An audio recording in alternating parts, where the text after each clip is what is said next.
über dieses Thema von Gewalt in Bildern. Und du hast gesagt, im weitesten Sinn. Ich fange jetzt aber doch erstmal ganz konkret an.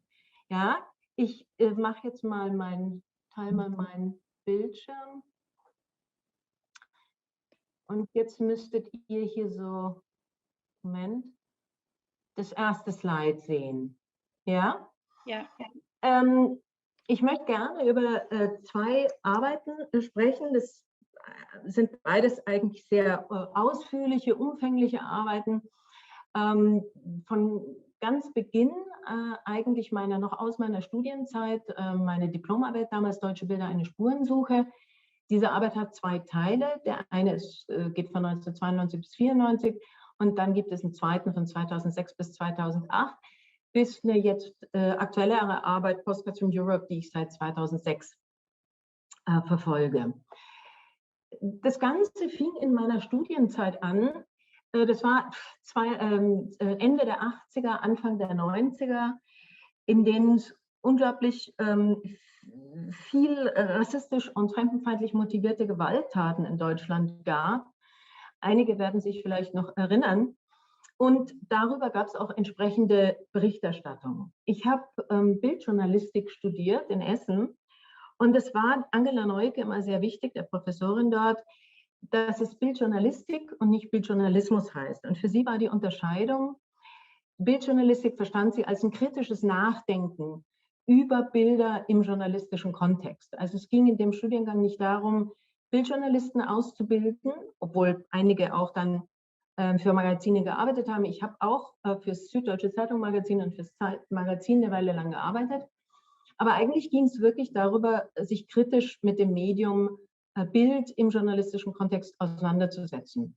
Und ich habe das im Rahmen meiner Diplomarbeit Deutsche Bilder, eine Spurensuche auch gemacht und habe damals Bild am Sonntag und den Spiegel analysiert und geschaut, wie werden eigentlich Bilder in dem Kontext verwendet. Und ich habe euch hier 4 dieser Spiegeltitel mal mitgebracht von 1989 und dann 3 von 1992. Und ihr könnt mal gucken, ganz links heißt es Asylanten, Aussiedler, Gastarbeiter, die neuen Deutschen.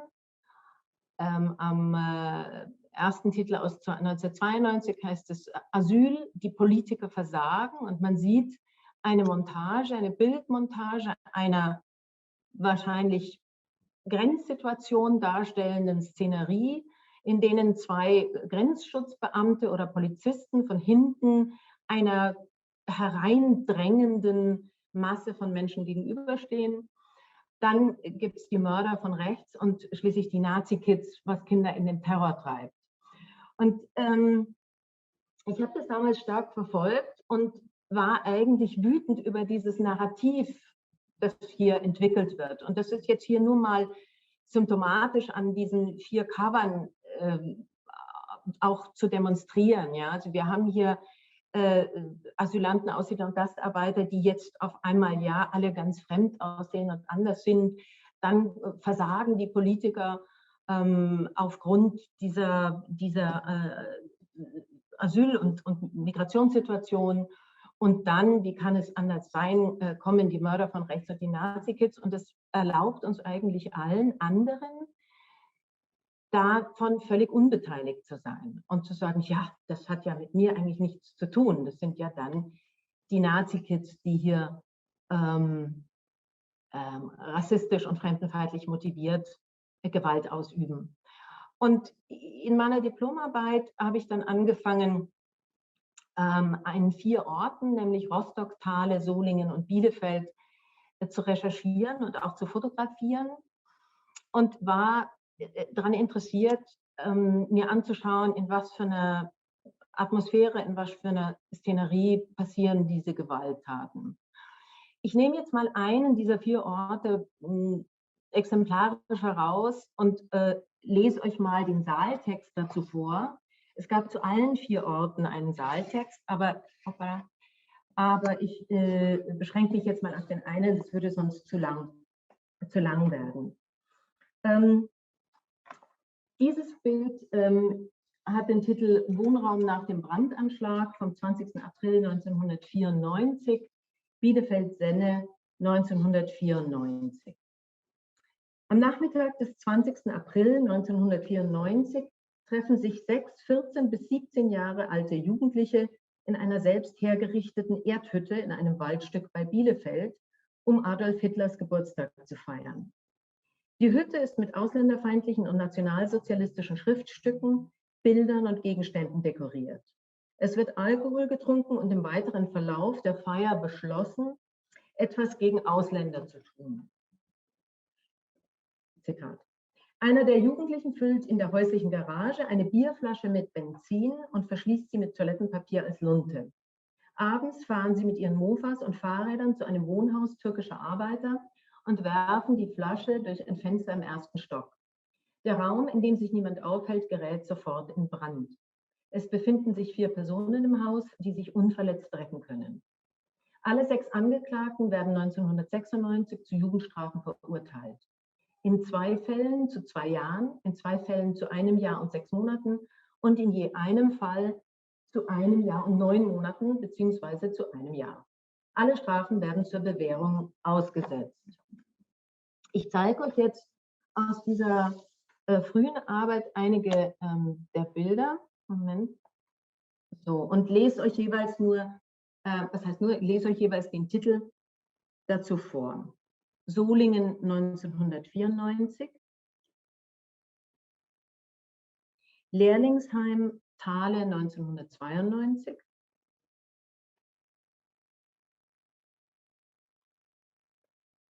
Halle 1992,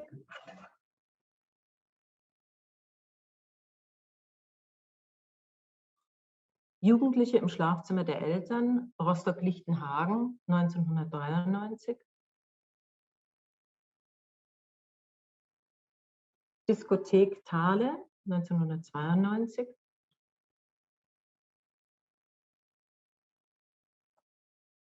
am Tag nach dem Brandanschlag vom 20. April 1994, Bielefeld-Senne 1994, am Tag nach dem Brandanschlag vom 20. April 1994, Bielefeld-Senne 1994, Schreibtisch Solingen 1993,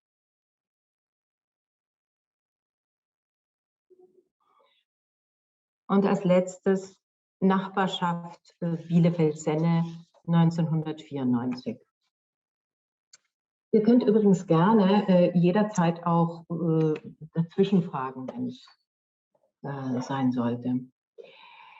Das war der erste Teil, den habe ich, wie gesagt, zwischen 1992 und 1994 gemacht. Und der wurde dann auch relativ viel gezeigt und auch in Gruppenausstellungen, in Katalogen. Also es wurde relativ viel publiziert.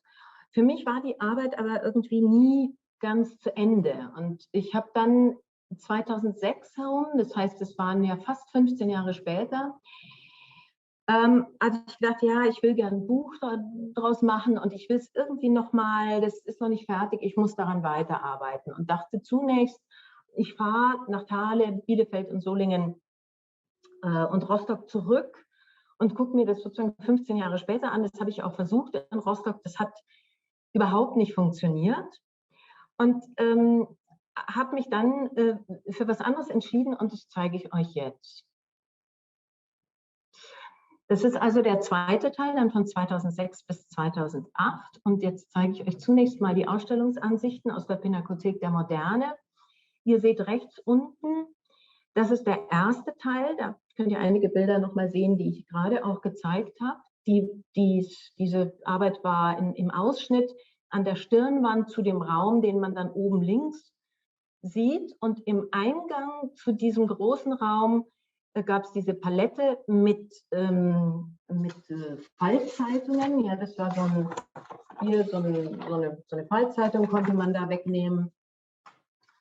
Und ansonsten waren im Raum keine weiteren Titel oder Saaltexte. Und man konnte dann über Nummern unter den Bildern sich die entsprechenden Texte zu den Bildern dazu holen, wenn man wollte. Das heißt, man hat dann, hier ist nochmal eine andere Ansicht in Buceris Kunstforum in Hamburg. Da war es so gelöst, dass der erste Teil war hier rechts, hängt rechts, und links ist der zweite Teil mit den Texten. Und man war dann konfrontiert mit zum Beispiel diesen Bildern. Ich muss jetzt nur gerade mal sehen, genau. Und konnte erstmal einfach sich Bilder ansehen.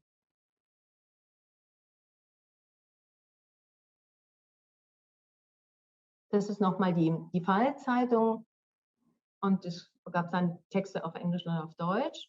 Und man konnte dann zum Beispiel bei diesem Bild sich den entsprechenden Text dazu holen. Den lese ich euch jetzt vor. Hier war der Text zum Beispiel Schöna, Sächsische Schweiz, 2006. In der Gemeinde Reinhardsdorf-Schöna erhält die NPD bei der Landtagswahl 2004 23,1% der Stimmen.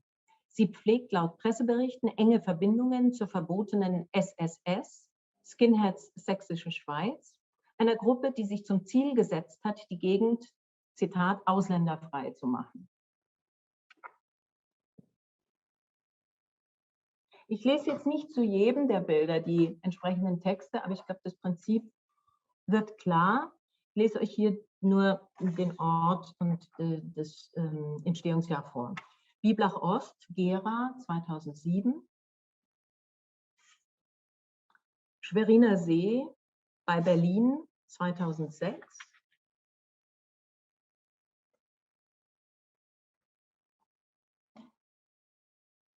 Staatsstraße Weinlinden, 2007. Und hier geht der Text, lautet der Text: Am 16. Mai 1999 ereignet sich auf der Staatsstraße 2078 ein schwerer Verkehrsunfall, bei dem alle 5 türkischen Fahrzeuginsassen ums Leben kommen.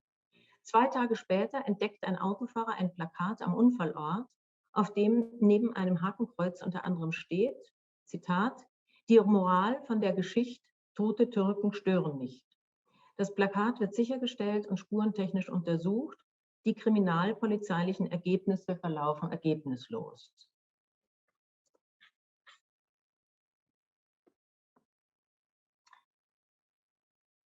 Althaldensleben-Ollen, 2007.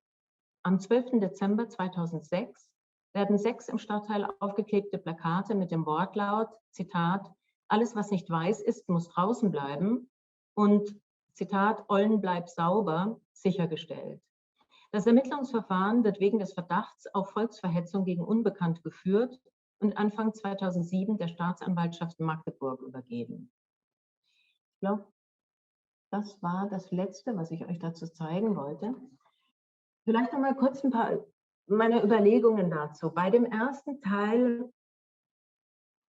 hatte ich den Eindruck, obwohl ich versucht hatte damals, eben nicht die stereotypischen Bilder von Tätern und Opfern zu fotografieren und eigentlich die Bilder so verstanden habe, dass sie Projektionsflächen sind, die auch klar machen, dass es in sozusagen ganz normalen Nachbarschaften, das hat mit uns allen zu tun, die Gewalt kommt aus der Mitte der Gesellschaft, war es trotzdem für mich noch problematisch, dass diese Protagonisten doch immer zu dieser Projektionsfläche werden, die uns erlauben zu sagen, ich habe damit nichts zu tun. Und für mich bestand die Lösung dann darin, ganz auf Menschen zu verzichten und eigentlich nur Orte zu fotografieren, die für mich wie leere Bühnen eigentlich funktioniert haben. Ich zeige sie vielleicht noch mal kurz rückwärts, auf denen dann bestimmte Ereignisse, an denen bestimmte Ereignisse stattgefunden haben und die sich nicht ausschließlich auf die Protagonisten verengen lassen. Ja, ich wollte euch noch eine neuere Arbeit mitbringen, an der ich auch immer noch arbeite. Postcards from Europe, das mache ich seit 2006. Da gibt es hier Ausstellungsansichten dies ist jetzt, glaube ich, alles im Sprengelmuseum in Hannover. Man betritt den Raum und hat auf dieser montierten Leiste Archivkartons an der Wand lehnen, auf denen jeweils Fotografien montiert sind. Und neben jeder Fotografie ist ein Stapel mit Postkarten, die auch, jetzt habe ich die vorne auch noch beschrieben, die tatsächlich also vorne und hinten mit Text versehen sind. Es gibt kein Bild auf diesen Postkarten. Ich habe an Orten fotografiert, die mit Migration zu tun haben und die vor allem damit zu tun haben, wie wir als europäische Gesellschaften mit dem Phänomen der Migration umgehen. Ich habe zunächst an den europäischen Außengrenzen fotografiert. Ich war in Griechenland, in Spanien, Italien, dann aber auch in Deutschland und in Österreich, Ungarn und habe Orte recherchiert, an denen für mich sozusagen Ereignisse stattgefunden haben, die ich als Schlüsselmomente in diesem ganzen Diskurs bezeichnen würde. Davon würde ich jetzt einfach auch euch ein paar samt den Texten vorlesen. Aber auch hier war es mir wichtig, ich habe viel darüber nachgedacht, wie kann ich und das ist ja eigentlich unser Thema, wie kann ich über Gewalt sprechen und auch strukturelle Gewalt, ohne sie tatsächlich selbst im Bild zu zeigen. Und für mich war es wichtig, dabei auch mit Bild und Text zu arbeiten, weil Bild und Text einfach unterschiedliche Wahrnehmungsebenen ansprechen und aktivieren. Und auch die Entkopplung von Bild und Text war mir wichtig. Mir war es wichtig, dass man zunächst sich die Bilder ansehen kann, dazu eine gewisse Haltung entwickeln kann und dann zu sehen, was passiert eigentlich, wenn ich dann einen Text dazu nehme und lese, wie verändert sich meine Wahrnehmung der Bilder und auch das Verständnis der ganzen Situation. Ich versuche das jetzt hier quasi zu simulieren für euch. In der Ausstellung könntet ihr frei ja euch bewegen und zu jedem Bild, das euch interessieren würde, den Text dazu nehmen. Hier ist es auch nochmal in der Pinakothek der Moderne zu sehen. Und Moment, ich lese auch wieder nur bei einigen die Titel dazu. Überfahrt Melilla-Almería im Mittelmeer 2009. Playa de los Lances, Tarifa, Spanien 2009. Und da könnt ihr sehen, die Vorder- und Rückseite dieser Postkarten. Die Rückseite ist, egal wo ich die Arbeit zeige, immer gleich in Englisch. Und die Vorderseite ist jeweils in der Landessprache des Ortes, an dem ich sie zeige. Also hier wäre es zum Beispiel Playa de los Lances, Tarifa, Spanien 2009. In einem schweren Sturm am 1. November 1988 sinkt ein Boot mit 23 marokkanischen Einwanderern bei Tarifa. Am Strand Los Lances werden 10 Ertrunkene angespült. 4 Menschen überleben, 9 bleiben verschwunden. Am 15. September 1997 sinkt ein Boot mit über 30 Personen in der Nähe von Tarifa. Am Strand Los Lances werden 14 Leichen gefunden. 6 Migranten überleben, eine unbestimmte Anzahl von Menschen bleibt vermisst. Auf den Postkarten sind auch jeweils die Quellen mit angegeben. Also die Texte schreibe ich selbst und recherchiere aber aus verschiedenen Quellen. Hier sind die Quellen El País, 2.11.1988 und 16.09.1997, Diario de León, 9.10.2002.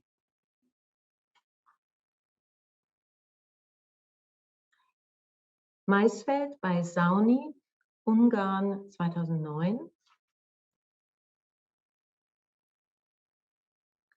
Jägerstand zwischen Beregsorani und Tarpa, Ungarn 2009. Nach Auskunft des Leiters der Grenzstation Beregsorani ist die Zusammenarbeit mit der Bevölkerung ausgezeichnet. Man treffe sich regelmäßig mit den Bürgermeistern der Region. Die Bürger würden informiert und seien bereit, mitzuhelfen, illegale Grenzübertritte zu ahnden. Da diese Gegend Jagdregion sei, seien zur Saison manche Gebiete völlig durch die Nachtsichtgeräte der Jäger abgedeckt. Dann die Quelle, Gespräch, Grenzstation Beregsorani, 3.11.2009. Naturschutzgebiet Vendicari, Italien, 2010. Plantage Rosarno, Italien, 2010. Für 1 Kilogramm Moro und Navelorangen bekommen kalabrische Obstbauern im Januar 2010 von ihren Abnehmern 5 Cent. Den zumeist illegal beschäftigten afrikanischen und osteuropäischen Saisonarbeitern zahlen sie zwischen 20 und 25 Euro für einen Arbeitstag. Je nach Sorte und Baumbeschaffenheit pflückt ein Arbeiter täglich 400 bis 700 Kilogramm Orangen. Da sich für die Bauern das Geschäft nicht mehr rechnet, stellen viele die Ernte ein. Während der Saison leben 4.000 bis 5.000 Immigranten in und um Rosarno, die meisten in baufälligen Gebäuden oder Plastikverschlägen ohne fließendes Wasser oder Sanitäranlagen. Am 7. Januar 2010 schießen Jugendliche mit dem Luftgewehr auf von der Arbeit zurückkehrende schwarze Orangenpflücker und verletzen dabei 2 von ihnen. Daraufhin kommt es bei einer Demonstration von Landarbeitern zu Sachbeschädigungen und schweren Zusammenstößen mit Teilen der einheimischen Bevölkerung. Während der folgenden 2 Tage werden mehrere Brandanschläge auf die Unterkünfte von Saisonarbeitern verübt. Hunderte fliehen vor aufgebrachten Bürgern oder fürchten eine Abschiebung durch die Behörden. Unter Polizeischutz und Zuschauerapplaus werden am 9. Januar 2010 um die 800 afrikanischstämmige Migranten in Bussen aus der Stadt in Notunterkünfte nach Crotone und Bari gebracht. Quelle: A Season in Hell, Médecins Sans Frontières, a report on the conditions of migrants employed in the agricultural sector in southern Italy, Januar 2008, Tagesschau, 10.01.2010, Gespräche mit Orangenbauern und Saisonarbeitern, Rosarno, 27. bis 29.01.2010. Palazzo Celan, Rom, Italien, 2012.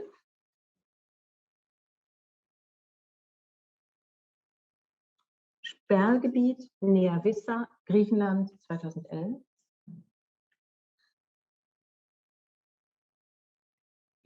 Campingplatz Haramida, Lesbos, Griechenland, 2011.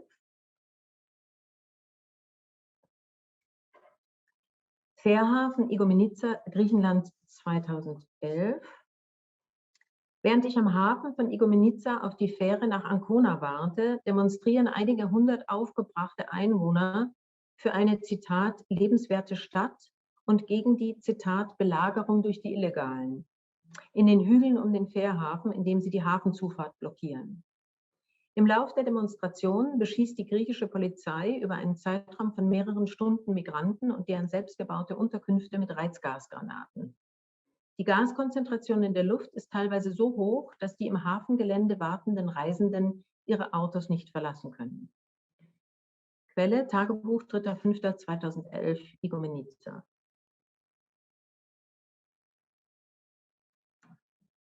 Erstaufnahme Einrichtung Bayernkaserne München, Deutschland, 2015. Ehemaliger Luftabwehrstützpunkt Seligstädter Wald, Deutschland, 2014. Und als letztes Giugia Lampedusa, Italien, 2012. Etwa 200 Flüchtlinge aus Eritrea und Somalia werden am 6. Mai 2009 von der italienischen Küstenwache vor der Insel Lampedusa aufgegriffen. Ohne die Möglichkeit, einen Asylantrag zu stellen, werden sie gegen ihren Willen auf Grundlage eines bilateralen Abkommens mit Libyen umgehend dorthin zurückgebracht. Der italienische Flüchtlingsrat reicht mit Vollmachten der ausfindig gemachten Betroffenen Klage ein. Am 23. Februar 2012 verurteilt der Europäische Gerichtshof für Menschenrechte den italienischen Staat zu Entschädigungszahlungen von 15.000 € an jeden der 22 noch lebenden, unrechtmäßig Abgeschobenen.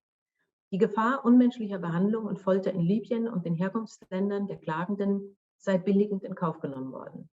Der Gerichtshof führt aus, dass im Zeitraum von 6. bis 10. Mai 2009 über 671 weitere Flüchtlinge auf ähnliche Weise nach Libyen abgeschoben worden seien. Amnesty International bewertet das Urteil als Wendepunkt für den Schutz von Migranten auf hoher See.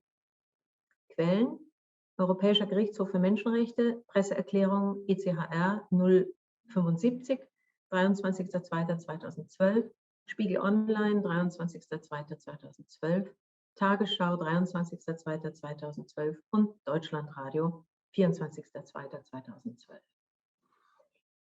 So, ich zeige euch noch kurz als Abschluss, es gab eine Publikation dieser Arbeit und da war mir auch wichtig zu schauen, wie lässt sich Bild und Text auch als Publikation entkoppeln. Und habe dann eine Mappe gemacht mit Bildtafeln, auf denen jeweils hinten die Texte drauf sind. Und da hat mir ein Kurator mal gesagt, this looks like an exhibition in a book. Und ich habe dann angefangen, hier sind Ausstellungsansichten von Savvy Contemporary in Berlin, wurde die Arbeit gezeigt. Und die hatten, dafür haben wir gemeinsam so eine Struktur entwickelt, wie man sie hier sehen kann, mit so einfachen Leisten. Und die Tafeln aus der Publikation wurden dann an die Leisten so montiert, dass man sie sozusagen vorne und hinten sehen konnte, aber die Texte und Bilder niemals gleichzeitig zueinander. Ja, ich habe euch jetzt noch in eigener Sache einen kleinen Hinweis mitgebracht. Wir machen eine Ausstellung mit den Studierenden von Studio Image, die heißt Shoot and Think, und die wird im Museumsquartier in Wien zu sehen sein im Freiraum, jetzt vom 11. bis zum 27. März. Falls jemand von euch in Wien sein sollte, kommt gerne zur Eröffnung am 10. März um 6 oder wir haben auch noch einen Rundgang mit den Kuratorinnen und auch den Studierenden am 25. März. Ja, das war es jetzt erstmal von meiner Seite. Moment, ups, jetzt habe ich hier das falsch geöffnet. Habt ihr jetzt eventuell schon Fragen oder sollen wir die Fragen ganz am Ende diskutieren, wenn Herr Mann auch seinen Vortrag gehalten hat?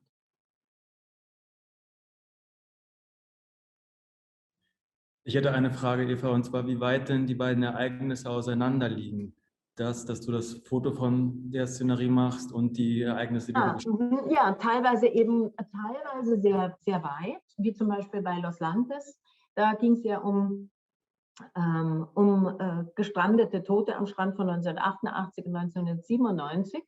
Und ich war, glaube ich, da 2009. Und das heißt, es kann sehr lange her sein. Und für mich ist es einerseits eine Arbeit über Migration, aber gleichzeitig aber auch, wie Bedeutung eigentlich in Bildern hergestellt wird. Weil im Grunde genommen ist ja seit 1988 unglaublich viel an diesem Strand passiert. Ja, da haben sich Leute zum ersten Mal geküsst, da haben Hunde hingepinkelt, was auch immer da passiert ist. Oder Kinder gespielt. Aber ich habe mich eben in dem Moment für diese Arbeit dafür entschieden, mich auf diese Ereignisse zu konzentrieren. Und deshalb sind die meisten sind schon relativ lange her. Bei den deutschen Bildern war es zum Beispiel so, dass ich nach Bielefeld-Senne, das war auch der Text, den ich euch dazu vorgelesen habe, der Fall, in dem Jugendliche an Hitlers Geburtstag diesen Molotow-Cocktail geworfen haben. Da war ich tatsächlich einen Tag später dort. Aber eigentlich in der Weiterentwicklung, Fortführung der Arbeit war das für mich nicht keine Kategorie, also eine Tagesaktualität. Ganz im Gegenteil. Also könnte man sagen, du bist daran interessiert, wie sich die Wahrnehmung von etwas durch eine auferlegte Narration verändert. Ist ja auch so. Auch das, ja, aber nee, keine Aber. Auch das. Sind alle Fotos digital oder analog, die du machst? Ich habe, glaube ich, ich habe analog angefangen, ja, 1900, Anfang der 90er war das noch nicht, also zumindest bei mir noch nicht angekommen mit der Digitalität. Alles Mittelformat. Mir war es sehr wichtig, mit einem großen Farbnegativ zu arbeiten, um eine große Detailgenauigkeit zu bekommen, und bin dann aber irgendwann im Laufe der Zeit dann auch tatsächlich auf eine digitale Kamera umgestiegen. Aber alles immer Mittelformat, um eben wirklich so eine Präzision im Detail auch zu bekommen. Danke. Ihr könnt auch hier vorgehen, wenn ihr wollt, dann ist der Ton besser. Weil ansonsten können wir auch von mir aus gerne weitermachen und dann nach Hermanns Vortrag gemeinsam ins Gespräch kommen, weil sich da dann vielleicht auch noch mehr Parallelen oder Fragen auftauchen. Ich hätte noch eine letzte Frage vielleicht, und zwar inwiefern es noch einen weiteren Teil der Reihe geben könnte oder geben wird. Das ist eine gute Frage und die stellt sich mir insbesondere, da ich ja jetzt seit 3 Jahren hier fest an der Uni unterrichte und das mich erstmal jetzt ganz schön mit Beschlag belegt hat, beziehungsweise ich mich auch da so stark damit befasse und identifiziere und mir das auch so wahnsinnig viel Freude macht, dass wir eigentlich ganz ähnliche Fragen jetzt auch in Shoot and Think zum Beispiel bearbeiten und behandeln in völlig unterschiedlicher Art und Weise. Aber was jetzt wirklich meine ganz eigene Arbeit betrifft, ich hatte jetzt, das ist aber noch nicht spruchreif, mich angefangen zu beschäftigen mit Räumen, in denen Politik passiert und wie bedroht eigentlich die Menschen sind und die Räume, die in der Politik arbeiten. Also es ging um Anschläge auf lokale Büros von kleinen, also im Mikrobereich sozusagen. Aber das ist im Moment nicht spruchreif. Die Postcards sind auf alle Fälle nicht abgeschlossen. Die Bedeutung Bilder schon eher, aber da könnte es auch, wenn es soweit sein sollte, nochmal einen weiteren Teil geben. Vielen Dank.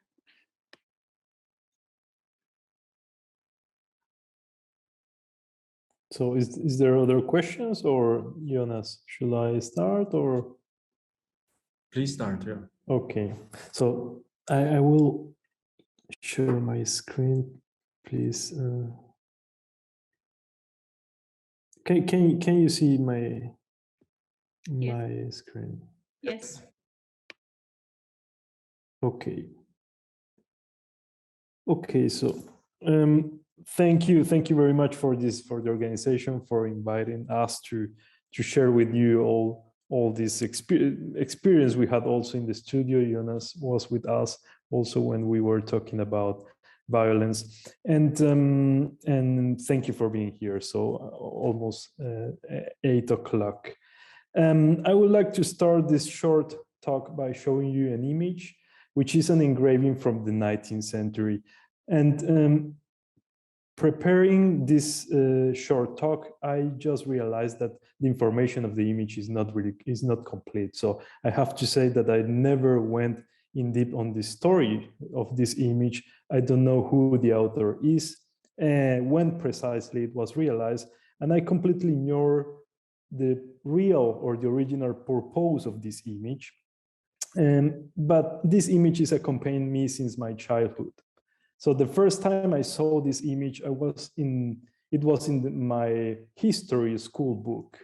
I was a child studying in South America, and it was the year in which in school one started to deal with the Spanish conquest and the successive colonization of the new continent. No?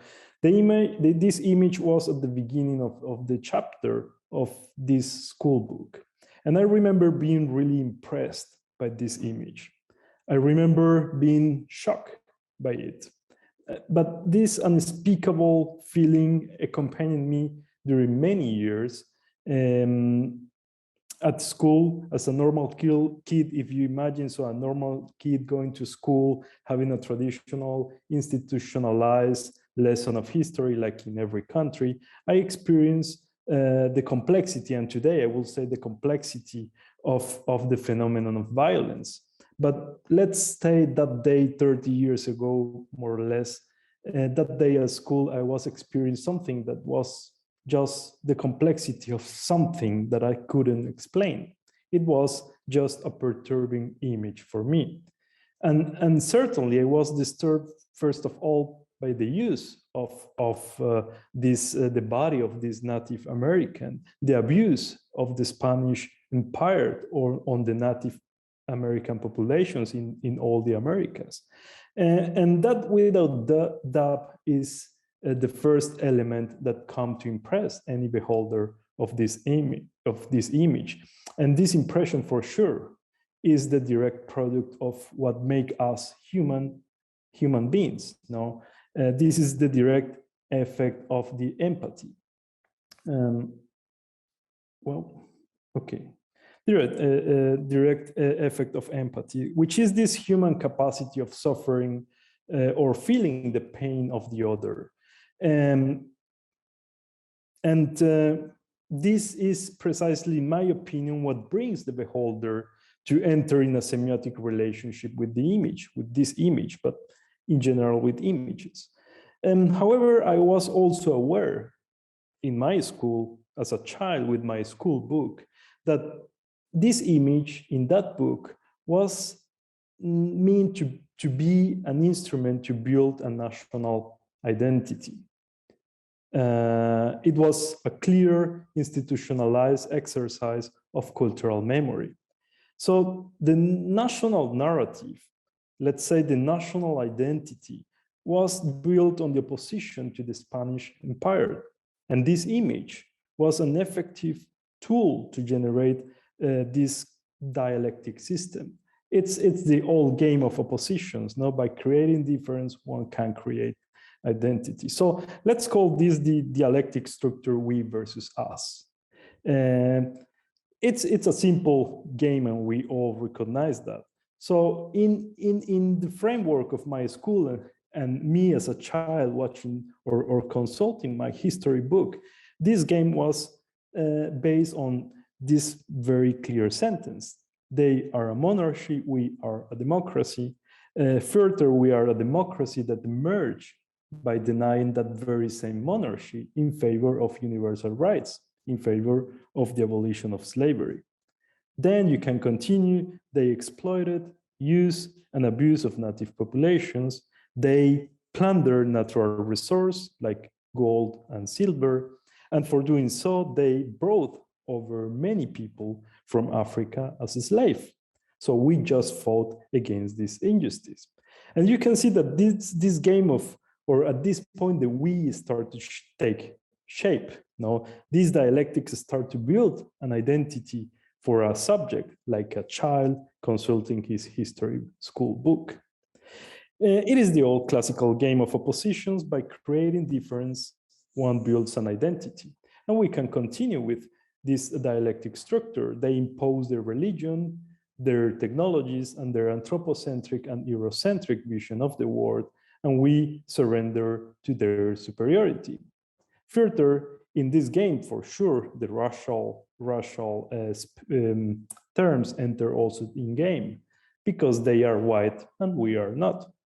So let's go back to me as a child opening this book within this context at school, where one goes to undergo all this narrative, to assimilate a cultural memory that will frame our own life.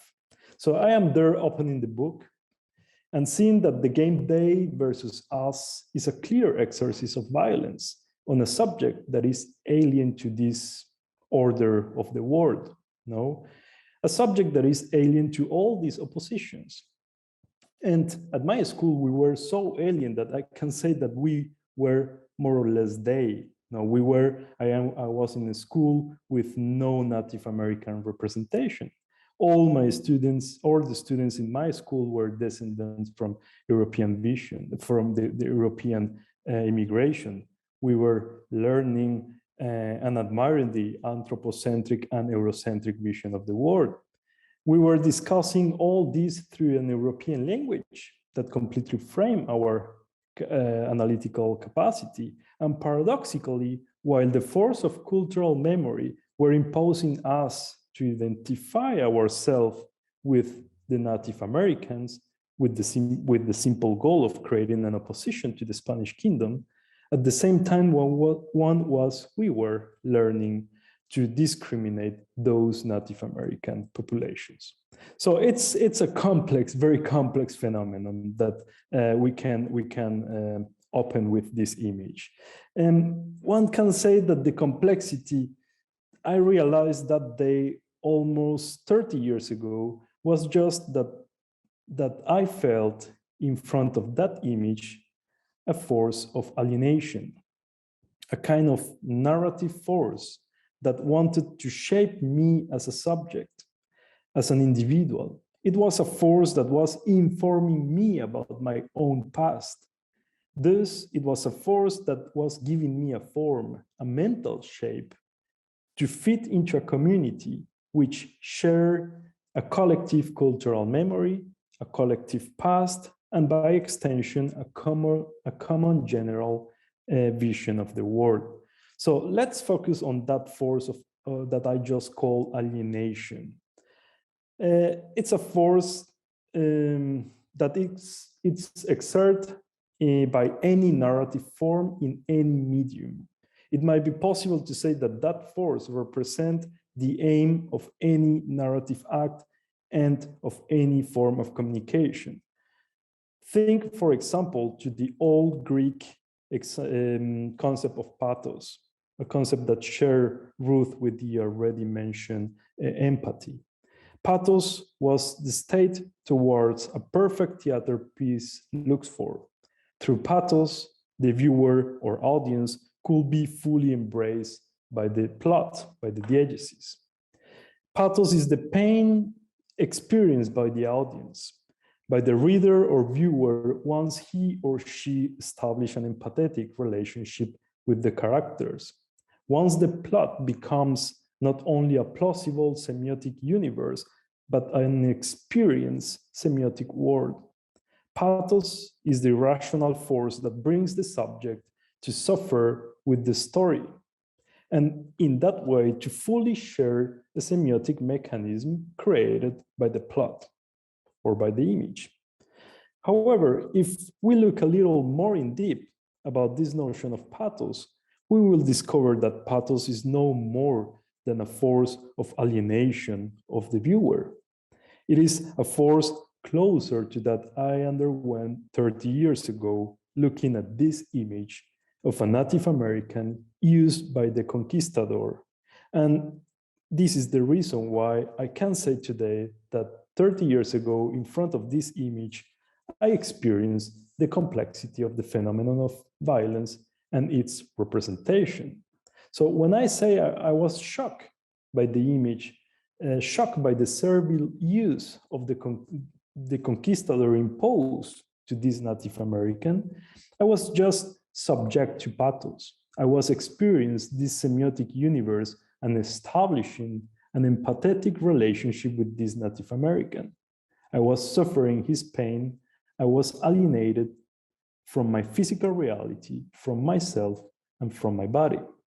In fact, if you remember in this Einstein, the theory of montage in film, Einstein remarked that pathos forced the spectator to go outside of himself. It sends the viewer into ecstasy, which is literally means standing out of oneself, which is to say, going out of himself or departing from his ordinary condition. And this is, according to Einstein, the goal, the primary goal of any audiovisual narrative, and by extension, of any form of or any narrative act. But if we think alienation is not a concept that is very easy to grasp, no, I think we can easily agree on that fact that alienation is, it's to determine a state of alienation is very hard to identify a state of alienation is very hard. And we shall also add to this complexity to identify the alienation, the different meanings of this word. If you make a very fast research on the dictionary and on the web, you will find that alienation is used in diverse fields with diverse undertones. And at the same time, you will also find that this term, alienation, is mostly used within a Marxist view, within a materialistic tradition. So according to this view to Marx, alienation is extremely related to the capitalistic way of production. In fact, according to Marx, the force of alienation starts from the social division of classes, since the subject, from that moment, is strange in function of his class. But the force of alienation is not limited there. It is also present and exerted through private property, for example. It seems, however, that Marx identified the highest form of alienation in the industrial production. The worker, in the continuous production of surplus, is estranged from his condition of subject and becomes a kind of element of a whole system of production. So the subject dissolves into the production, into the objects that produce.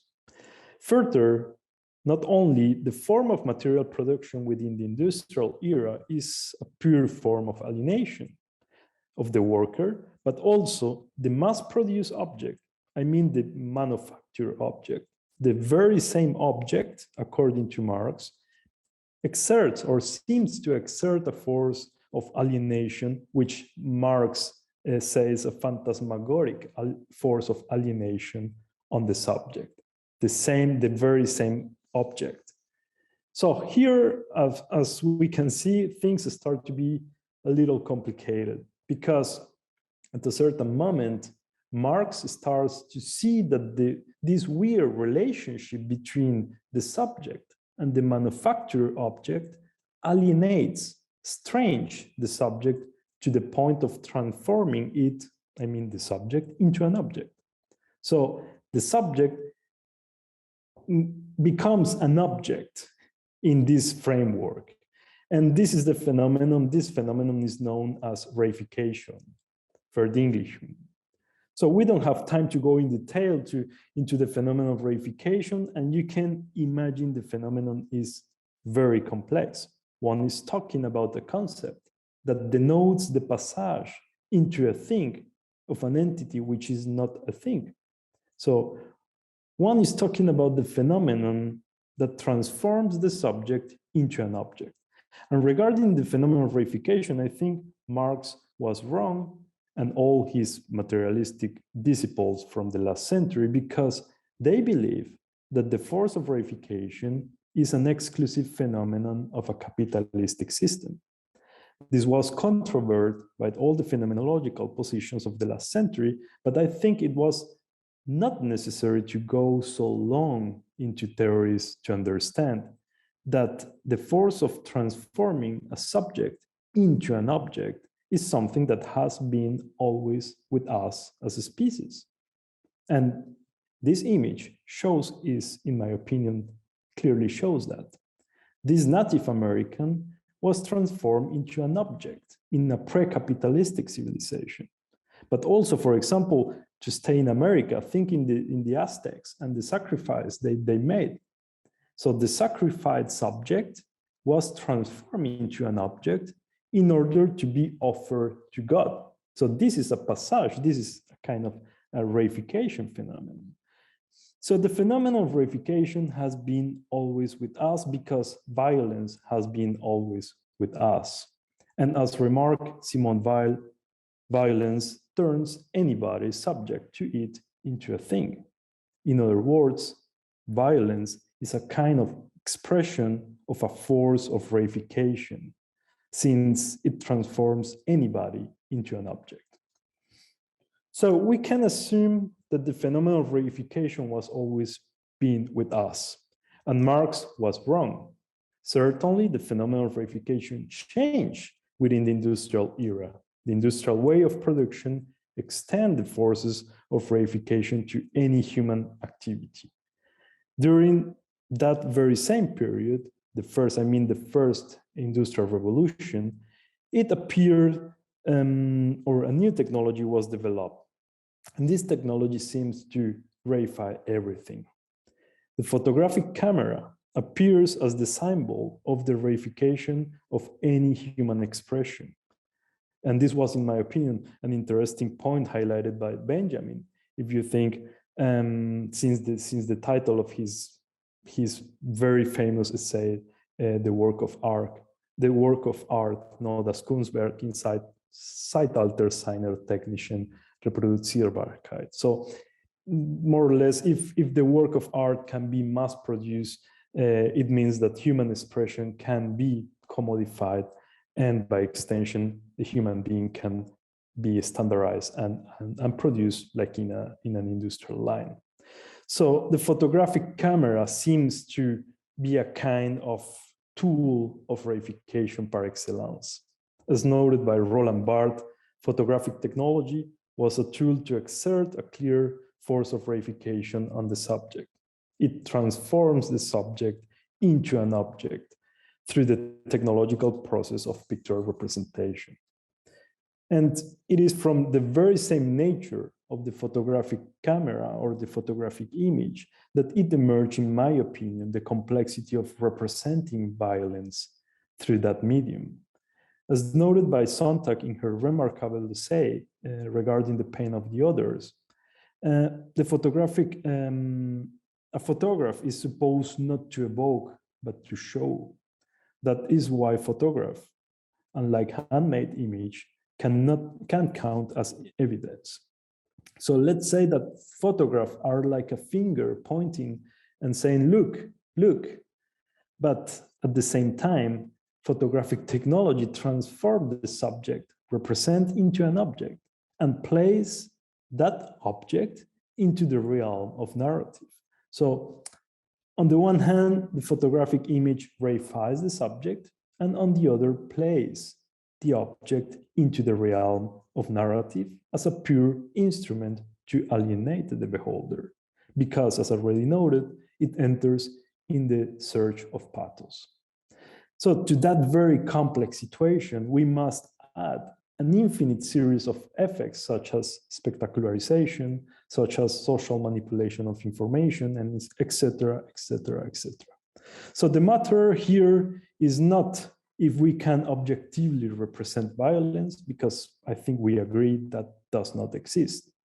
The issue here is to understand the role played by violence representation in the generation of violence, of violent episodes, and how real social violence is determining at the same time the way one represents that event. So in other words, the matter here is to be aware that violence is as much an effect of representation as it is a system of representation itself.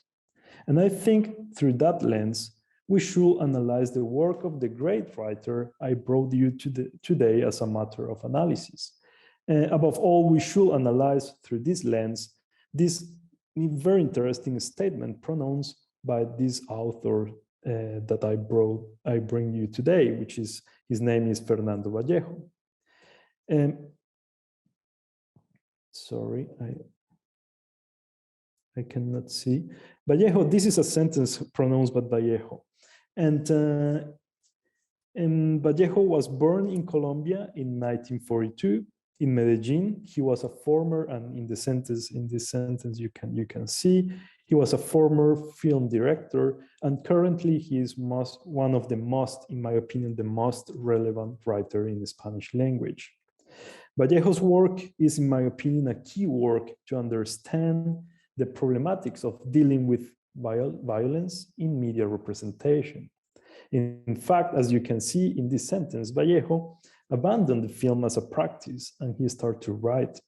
But what is not evident from this sentence is that his work consists in narrating Colombia's reality, which basically is a reality exclusively made by violent events, by a continuous warlike conflict. So Since the independence in 1810, Colombia in his world history does not know a single day of peace.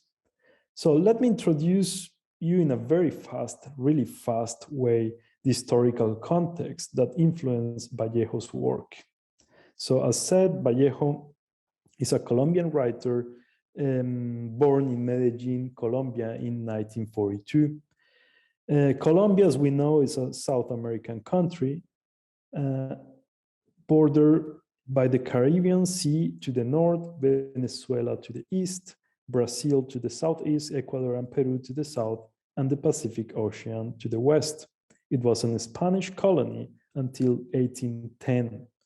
From that independence war that allows the country to build a democratic republic, it starts a series of warlike conflicts. So just to mention some important conflicts from the independence to the beginning of the last century, we can say that 1812, 1815, civil war between centralists and federalists. So remember that the independence was just 2 years before. 1839, the War of Supremes, church against the laic state. 1851, civil war, the conservative fighting against the agrarian reform proposed by liberals. 1854 civil war, the Liberal Party won the elections and the Conservative Party did not accept that elections. 60 to 62 coup against the central power and development of a new constitution. 76, 77 civil war, the Conservative Party did not accept the laic state with an universal and laic education. 84, 85 civil war, it was a war of secession of the free state of Santander, and different states start to fight against the centralists of the state. 1895, coup d'etat organized by the Liberal Party against the conservative president Miguel Antonio Caro. And to finish the century, 99 to 1902, 1,000 Days War, which is a civil war between liberals and conservative party. So the warlike conflict that certainly influenced Vallejo's childhood is known as la violencia, which is in fact in Colombia the meaning of the word violence, violencia, has an additional undertone. La violencia also means an historical process that was undergone by Colombian society between 1948 and 1958, which is the childhood of Fernando Vallejo.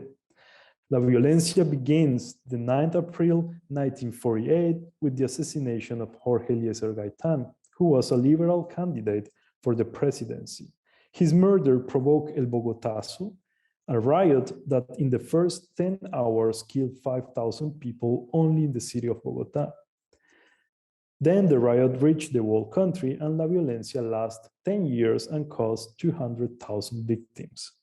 Vallejo's childhood is heavily influenced by La Violencia, which basically was a civil war between two political parties, the Liberal and the Conservative Party, the same that create all the series of wars we saw the previous century. So let's see the way Vallejo depicts in 1980 a common scene of that Colombian period using moving image. He was doing films in that period. It's important to remember that Vallejo, after his degree in biology at the university, went to Rome to study film at Centro Sperimentale. So let's see this short excerpt I brought to you from this film entitled En la Tormenta, realized by Fernando Vallejo in 1980.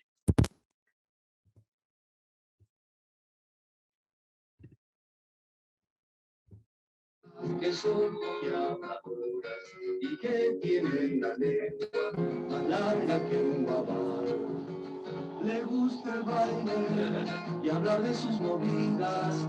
Dicen que en vez de hacer bien hace el mal.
Qué bonito.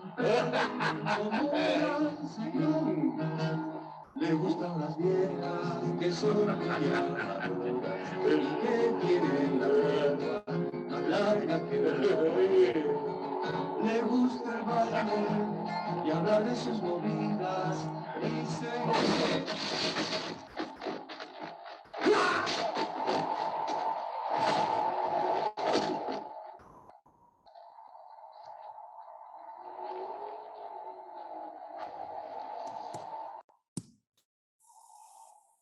So this is how Vallejo depicts his childhood during La Violencia using moving images. And I think he faced soon, very soon, since the beginning of his career as filmmaker, the problematic phenomenon we are talking today. So his will to narrate Colombian society and his need to represent Colombian diverse forms of violence brought him to radically abandon moving image because of the phenomenon of reification inherent to this photochemical technology. So I think the question or the problematic faced by Vallejo could be formulated as follows. So how do we represent violence without establishing an empathetic relationship between the representation and the viewer? And as you can see, this empathetic relationship is also the path of spectacularizing or victimizing, and so on and so forth. How do we avoid the effect of reification implied by the very same nature of the cinematic image, which is already an effect of violence exerted by this medium? In other words, how do we feel, perceive, or experience the other as another and not as an object lost because of the photochemical process of pictorial representation? So that is, in my opinion, the main issue. So we all know that to presence or to experience a violent event is not the same that one experienced through its representation. And that's because the empathetic relationship is completely transformed. The other person is lost in representation. So the technological mediation in such a way erases the other person, since it transforms the subject into a viewer and the represent subject into an object. So how do we avoid that? And Vallejo's first decision was, as I already noted, to stop doing films, to stop using cinematic images, to represent violence he experienced in his life. So he decided to stop using film to narrate or to tell us his childhood or his life. His aim was not to represent, but to present, since by presenting, one is avoiding reification. So he started to write, but to avoid the traditional means of representation through language, he started exclusively to use the first person and to exclusively write events he personally experienced. So he writes only in first person. So there is no place for representation as a kind of consciousness. Vallejo placed the reader in front of the most violent thoughts and events one can imagine. One can clearly understand by reading Vallejo's work that there is a tangible incompatibility between the use of the language and the transmedia migration to an image. Not only because of the use of the first person, so we know that first person, to use the first person in cinematics or in audiovisual media, it's very difficult. There is just a couple of examples and not very, very nice in my opinion. So, but it's not just the use of the first person that limits the transmedia migration from Vallejo's work into image, but also the word, the use of the word or the rhythms he created using the language. So let's watch a short excerpt from a documentary film directed by Luis Ospina in 2003, entitled La Desazón Suprema. It's a documentary film about Vallejo. And in this short excerpt, you can see the way the director brings into the screen Vallejo's work. In my opinion, it's a very smart transmedia strategy because it recognized the impossibility of exerting a proper classical transmedia adaptation. So Luis Ospina take a short excerpt, so the director of the documentary film take a short excerpt by Vallejo's book or novel entitled Entre Fantasmas and try to put that in image. And this is the result. My opinion is a very nice and very interesting example. Y ahora toma aire, Peñaranda. Contén la respiración, ármate de paciencia, papel y lápiz y ábrete párrafo aparte que te voy a dictar un chorizo, lo que este libro al terminar ha de ser, cuando adquiera su prístino genio y figura, cuando acabe. Un libro así, chocarrero, burletero, puñetero, altanero, arrogante, denigrante, desafiante, insultante, colérico, impúdico, irónico, ilógico, rítmico, cínico, lúgubre, hermético, apóstata, sacrílego, caótico, nostálgico, perifrástico, pleonástico, esquizofrénico, parabólico, paradójico, inservible, irrepetible, irreparable, irresponsable, implacable, indolente, insolente, impertinente, repelente, recurrente, maldiciente, demente, senil, pueril, brujeril, burlón, ramplón, parcial, sectario, atrabiliario, escabroso, empalagoso, tortuoso, tendencioso, rencoroso, sentencioso, verboso, cenagoso, vertiginoso, luctuoso, memorioso, caprichoso, jactancioso, ocioso, lluvioso, luminoso, oscuro, nublado, empantanado, soleado, alucinado, desquiciado, descentrado, solapado, calculado, obstinado, atrabancado, desorbitado, iracundo, bufo, tenso, impío, arcano, arcaico, repetitivo, reiterativo, exhaustivo, obsesivo, jacobino, viperino, vituperino, luciferino, hereje, iconoclasta, blasfemo, ciego, sordo, necio, obsceno, rojo, negro, terco, torvo, terso, gratuito, execrable, excéntrico, paranoico, infame, siniestro, perverso, relapso, pertinaz, veraz, veloz, atroz, soez, sagaz, mordaz, feliz, falaz, revelador, olvidadizo, espontáneo, inmoral, insensato, payaso, y como dijimos antes de empezar, y para que no se te vaya a olvidar, cuentavidas, deslenguado e hijueputa. Entre Fantasmas, 1993. Of Vallejo's work, sometimes I have to say that I have to really read loud what I'm reading because you don't understand what he is trying to say, but these are just like musical rhythms with the words. And that's why I think that Vallejo saw the limits of film narrative when he started to narrate the violence he experienced during his childhood, so during La Violencia. By abandoning the cinematic image or the cinematography, he started to write, and as I said, only to write using first person, only events he personally experienced. So after many years living in Europe and in Mexico, Vallejo went back to Colombia, to Medellin. It was during the early 90s, and Pablo Escobar was recently killed, and his army of killers was, let's say, unemployed. No, thousands of young people that used to be Pablo Escobar's killers were armed and messing around the city.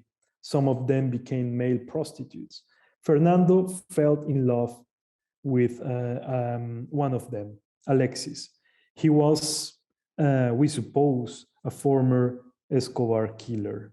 After meeting Fernando, Alexis became in a certain way the executor of Fernando's most violent and deepest desires. This book is entitled La Virgen de los Sicarios, Our Lady of the Assassins. The text was published in 1994, and in 2000, the Swiss director Barbara Schroeder made a cinematographic adaptation of it. So the film, in my opinion, is a remarkable transmedia experience, and it shows the limits of the cinematographic image when dealing with Vallejo's amazing use of the language. In the film, the image faces the limitation because it enters into the realm of a narrative construct in first person, and consequently, it enters in a system that is built on presentation of the violence. So the reader of the book presents violence at all its stage. Conversely, the film is limited to represent it. Thus, it is unable to reproduce what Vallejo creates using rhythms and words. What is also, in my opinion, interesting in the novel is that Vallejo re-elaborates and relates in his text all violence contained in the popular use of language, in the popular reduction of vocabulary. But at the same time, he shows how language became a clear instrument of social exclusion. So I would like to conclude this talk by showing you a short excerpt by this film directed by Barbara Schroeder in 2000. The film is entitled La Virgen de los Sicarios, and it's, in my opinion, an interesting case to see how once we enter in the field of representation of violence, we start to lose something, and we start to really feed, let's say, a mechanism of representation, which is a mechanism of representation and at the same time of generation of social violence. So let me share my screen and I will show you this short excerpt with you to conclude this talk.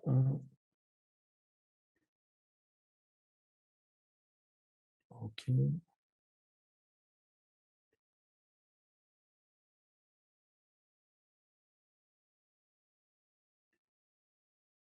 Okay. Can you see my screen? It's okay?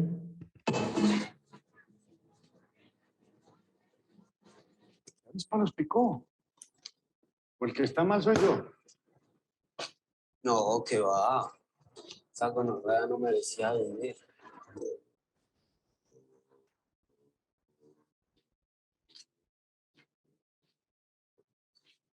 Que se prohíbe arrojar cadáveres y mira. Pero ¿a quién se le ocurre prohibir en este país de insumisos? Seguro que la gente sube hasta aquí con tal de tirar los cadáveres donde se lo prohibieron. Boston, el barrio de mi niñez. Las comunas de La Salle, del Popular, La Francia, Villa del Socorro, Santo Domingo Sabio. Tu barrio. ¿Será que algún día vamos? No, ¿a qué? Eso por allá está muy caliente. Mirá, ya vienen por mí los gallinazos. ¡Qué bueno! Así quiero acabar yo, como ese cadáver en las tripas de esas aves espléndidas, volando.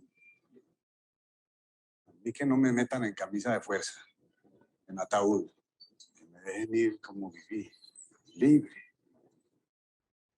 El metro.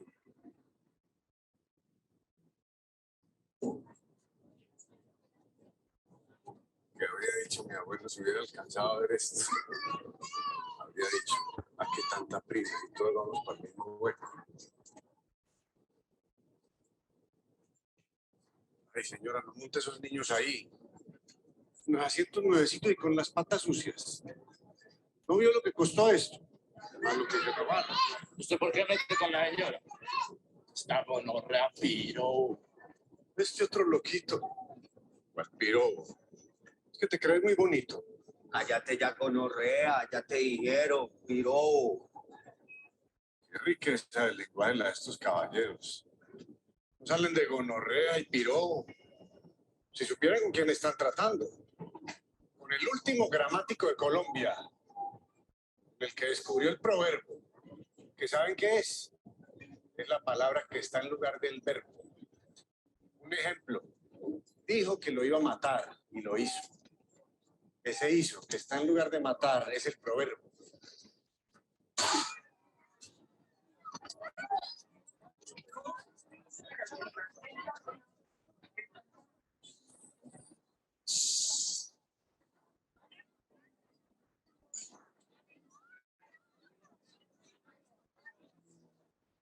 Sí, 4 menos y me queda un solo plomo. Va a haber que conseguir más. Todos estos muertos, niños, se les suman a mi natural tendencia a la desintegración. Antes de disparar, recapacita. Cuenta hasta 10. ¿Con nosotros o ellos? Nosotros y ellos.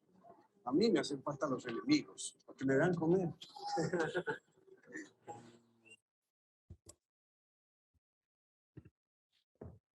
So this, as you could see, this is this mechanic transition. For example, look, the subway, and then they are in the subway are a clear example, or is a clear example on how there is this impossibility of constructing the narrative as Vallejo did using language.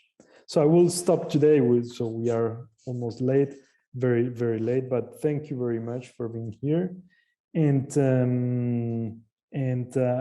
if you are interested, so send me an email if you're interested in continuing this discussion. But above all, have a look on this great work by Vallejo and comparing how he used language and how by analyzing Vallejo's work, we can really face not just the limits of cinematographic image, but above all, how once we enter in the representation of violence, we just enter in a kind of circle of production of violence at the same time.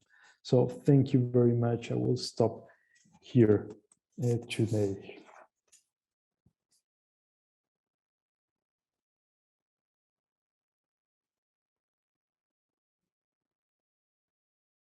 I don't know if you have some questions. Yeah, thank you very much, German. Indeed, I have some questions because, of course, it's a very rich talk about the question of how we can represent violence in general, and then also like the borders of representation of violence through images, maybe. So what would you say, like, how does a medium maybe, what is, in your opinion, or also in Eva's opinion, the best way to represent violence in general, if one can say that at all? It's like, it sounds as if you're expecting a kind of recipe. I think it's a constant, it's a constant negotiation, at least for me as an artist. So I couldn't, make a rule out of any of my personal choices. I don't know what Herman would say. Well, I think that this Vallejo example is very interesting because it's indeed something that moves every day. For example, Vallejo used the first person, and the first person in his writing, no? And first person it's a very interesting tool to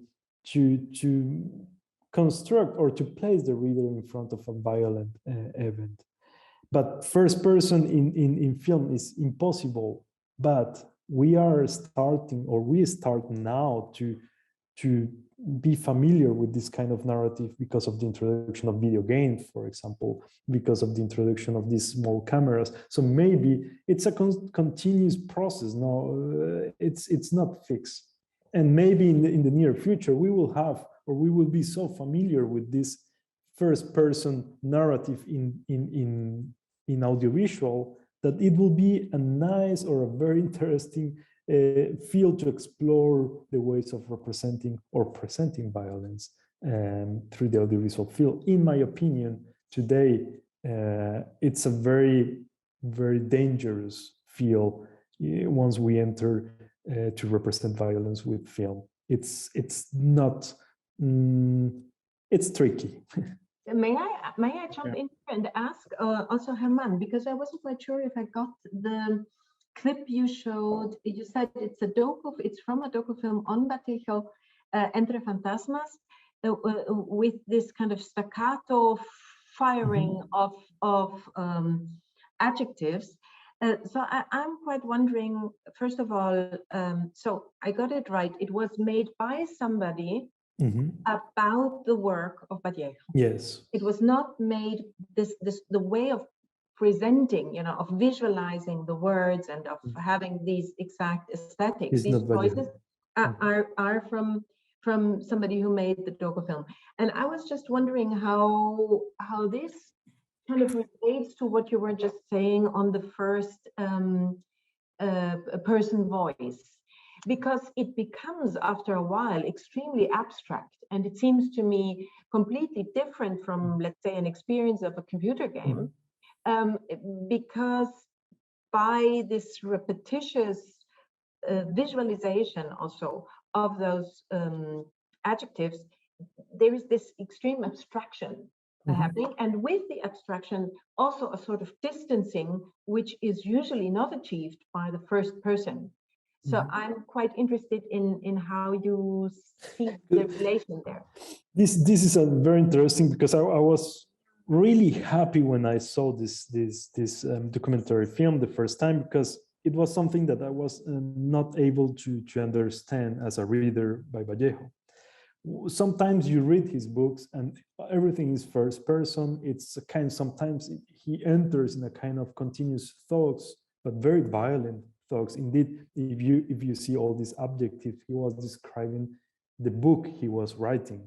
So this book will be, and he started this series. Yes, that's what I got. And as a reader, sometimes you read all these 2 pages with just adjectives and you don't understand what is happening. But you start to read it in louder, and you hear your voice, and then you understand that it's a kind of rhythms that he's just playing. It's a kind of rap, no?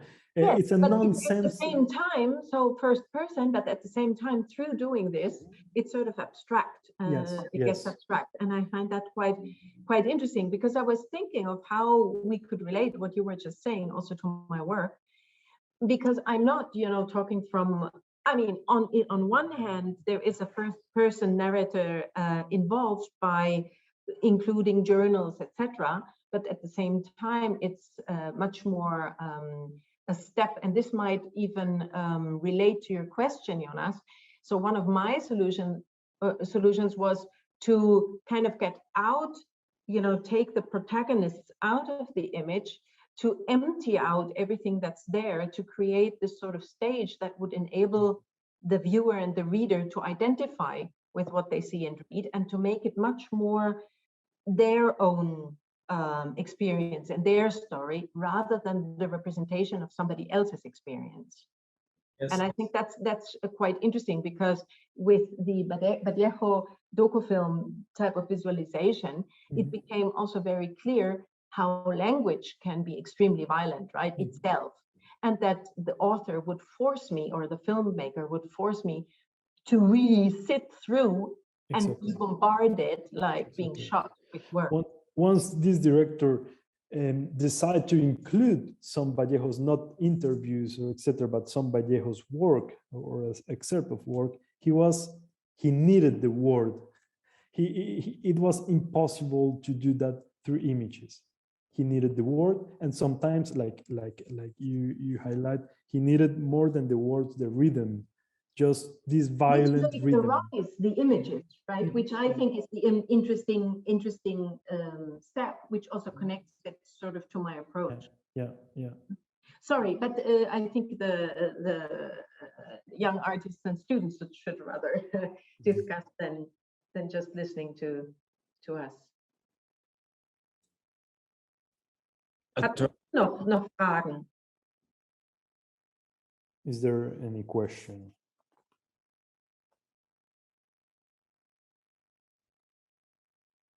Too late.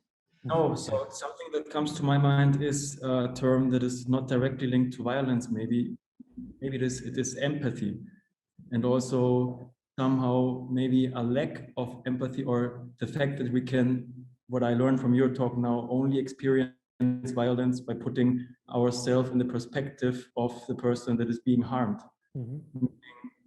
It's actually a very cruel thing to think, okay, we don't have enough empathy in order to just imagine somebody else's pain. We can only experience it. Maybe this is also my very subjective idea now, or what I think right now, that we can only experience it if it happens to ourselves.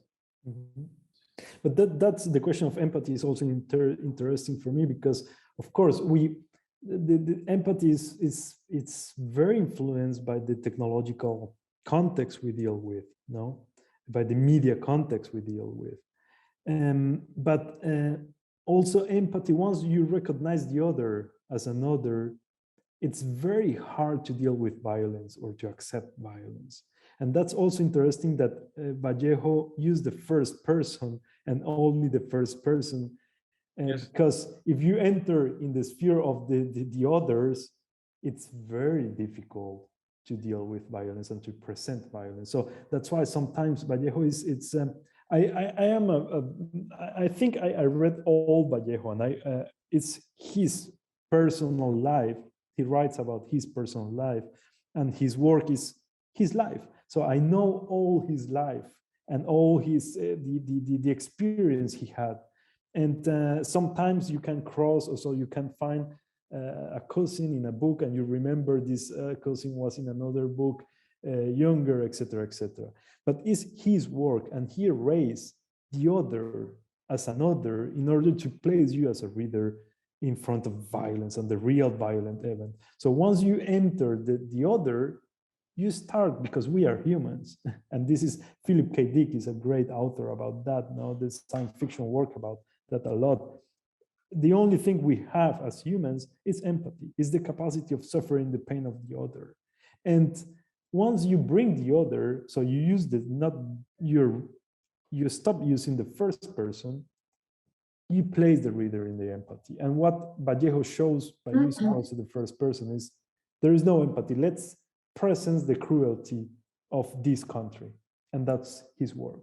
So I was watching, and there is not a lot of translation, German translations of Vallejo, but in English you can easily find everything. Have a look on this great writer, and to experience this, the work that erases empathy by erasing the other. No.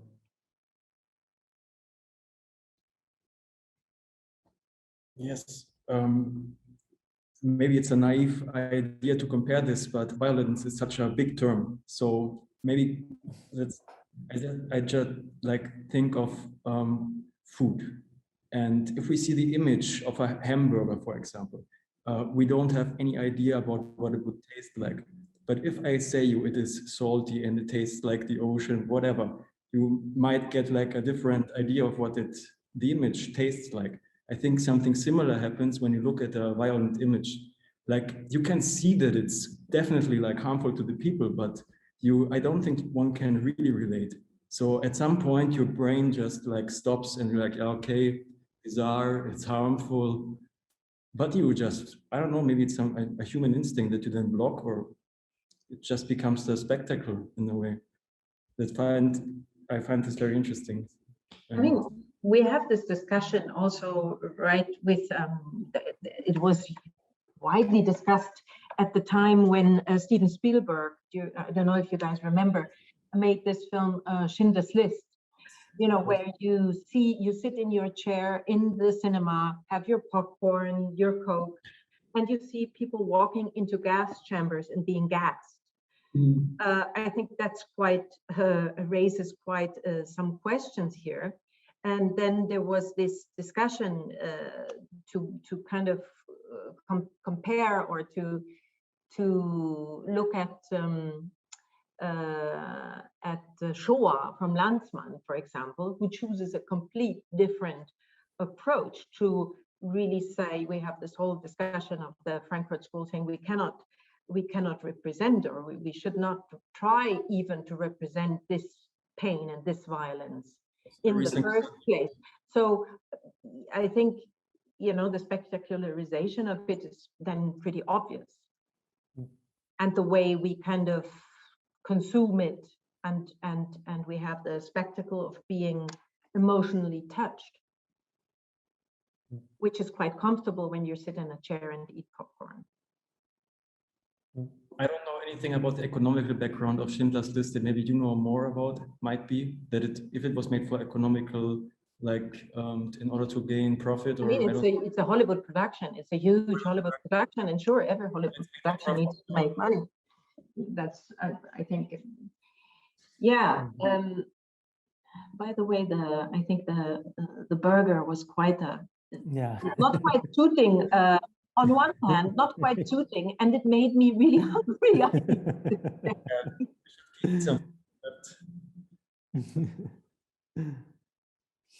Does anybody have questions in the? You can also. I don't see the comments. No, I do. You can also just ask. Of course. I have a question to you in the group. I mean, did you especially work on violence, or as far as I understood, violence was one topic of several topics within the series of lectures, right?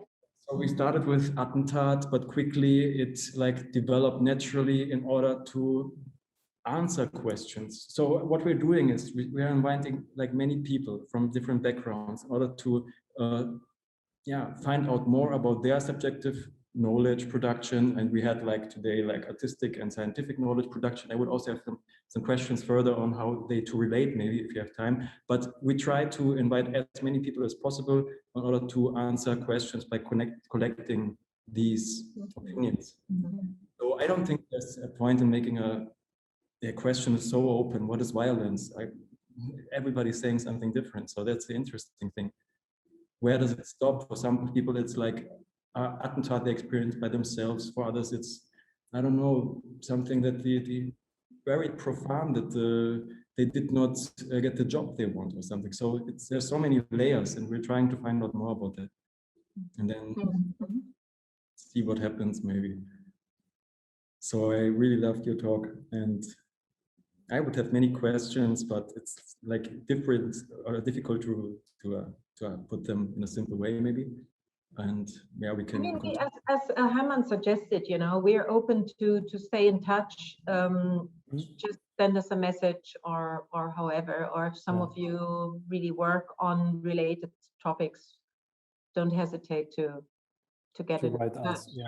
One last question from my side, maybe to Eva. If there's any work of the series that you made where there's a real hint towards violence.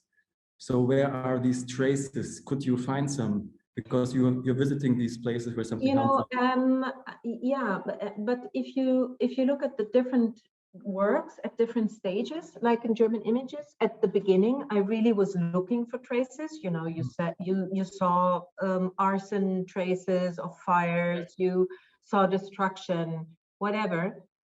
But more and more, I decided to rather look for mundane, normal, unspectacular sites with no traces at all.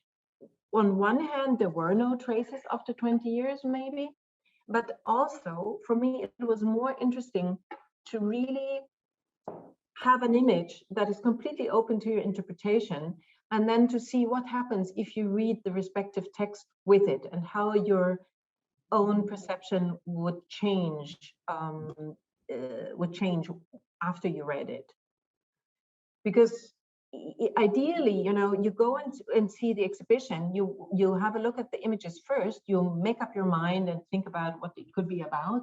Then you take the postcards, let's say in postcards from Europe, and read the text, and then somehow your perception changes. And ideally, you would also take a postcard home, or a set of postcards, and maybe 2 weeks later, you would find them in your bag or wherever, and you would start maybe rereading it.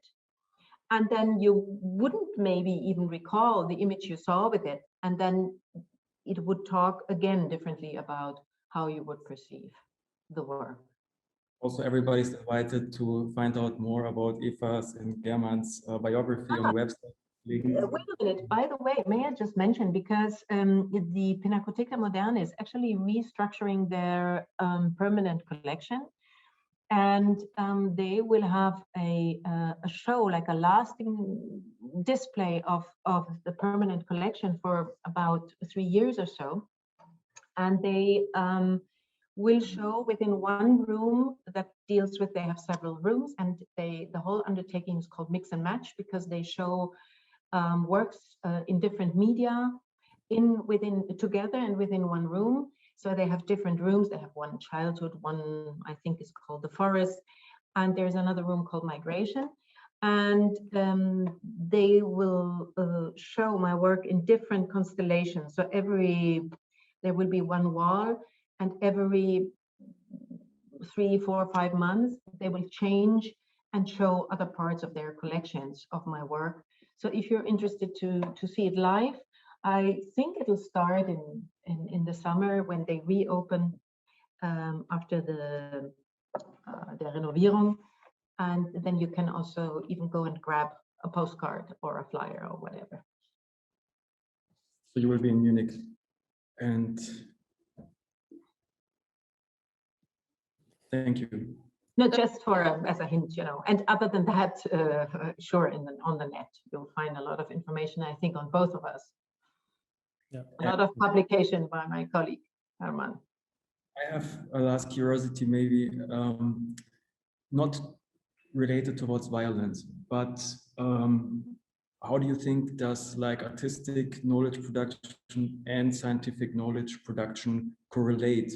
Where would you, of course, we all research, and it is also a very hard question maybe to answer, but I know like, it's not like a promotion tour, but I have really interest in it. Like I know that you're writing a book right now, German, with Stefan Schmidt-Wulffen, and maybe you can give some insights. Oh, the book is, yeah,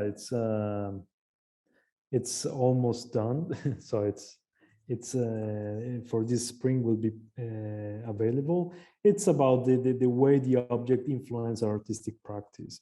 So it's a very, very large concept of object, how this concept is seen from philosophy, but also how the materiality influenced the artistic practice and also the production of let's say knowledge. No, it's a complex subject to open. But to your question, I think doing that book, so working that book with all the contributions we deal with, I realized that it's almost the same. So if you think this is the practice of creating like concepts is also the practice of an artist. No, I think that the artists are in the avant-garde of this, and the let's say the scientific approach is just behind, sometimes destroying this great avant-garde by putting in a concrete let's say box. But the practice is very close. It's very close. Philosophy is not a boring or a cage. It's also a very creative field, no? like art. I think. So I don't know, Eva, what do you think? It's a quite interesting question for me because you know, I would say I'm rather new to the conventions of academic production as such. I would say my work was always research oriented in any case, but I really see that that academic production, knowledge production is quite bound also to certain standards, but also conventions. And I have sometimes problems to really subdue to those because I feel it's also can be quite limiting. On the other hand, I also would agree what Hermann says, because I think in the best sense for me, a connection is, for example, in the fact to, I mean, the way of working, the approach to have a process-oriented, open-ended research. This is something that I can feel very close to. So I'm really interested in finding out more by not knowing from the beginning what I want to gain at the end. So I'm really interested in the process, and this will generate knowledge and also knowledge from myself, new knowledge from myself, because the questions kind of arise, on the way out of each step. That's also, that's the way I work with students as well. So that might be a parallel. But on the other hand, somebody once told me, as an academic, you really need to also understand and stick to the field you're working in, to the state of the art of the field. And sometimes as an artist, I feel kind of privileged because I have the feeling I can go, like through an art garden Eden and just grab the apples, that seem interesting for me in this moment. And I even don't need to stick to very specific disciplines or so. And even if they're not necessarily mine, if I'm not an expert in those, I can still work with them. Appropriating them, for example, yes. But nevertheless, it's for me, it's really a quite interesting and wild experience, because I really think it's a difference to academic institutions like academias in Germany, because here in Bozen it's a university, and the research standards that are applied also to artistic research are the standards that stem out of different other fields, and similar to natural sciences or other like hard sciences in a way. Mm-hmm. And that's different. When I talk to somebody from the HSBK in Hamburg and ask her, she's on leave, a colleague told me she's on leave for half a year to do research. And I said, interesting, did you also need to go through this huge process of filing the huge, auf Deutsch heißt das, den Forschungsantrag, yeah? And then she said, oh no, I just wrote half a page or a page, that's fine. And that's really something different. It's a discipline in itself. And I need to admit, I'm struggling with that because I feel restricted by it. At the same time, it also opens up new perspectives, obviously. Also. I would also like to thank you a lot for your both of your enriching lectures and letting us dive into your practices also from these with very different Ansätzen. I don't know, I think as far as I can see, there are no more questions, or I hope that's right, and therefore I would like to announce our guest for tomorrow, which is Hanna Messaros-Martin. She's a member of Forensic Architecture, and she's also dealing with a Colombian topic, which is quite interesting because she was involved in different investigations in Colombia, dealing with what's the name, campesino farmers and their fight for land, which is also dealt with very violently there. Mm-hmm. And she will give us a short introduction to her investigations, film investigations. She made several films there. Yeah, so you're invited. She's in London, so we will all be in the Zoom at 7 o'clock tomorrow, and I'm happy to see you again there. Thank you. Nice. Maybe Jonas, you say goodbye. I'm looking forward to see you in Vienna also, Eva, probably German, you too. And thank you so much. It was a big pleasure. Yeah, it was a pleasure. Thank you for having us. Very nice. Yeah, maybe you want to make a little excursion to Vienna. I would love to also really sort of initiate an exchange between the students, So if you have a group, let us know. We give you a student tour.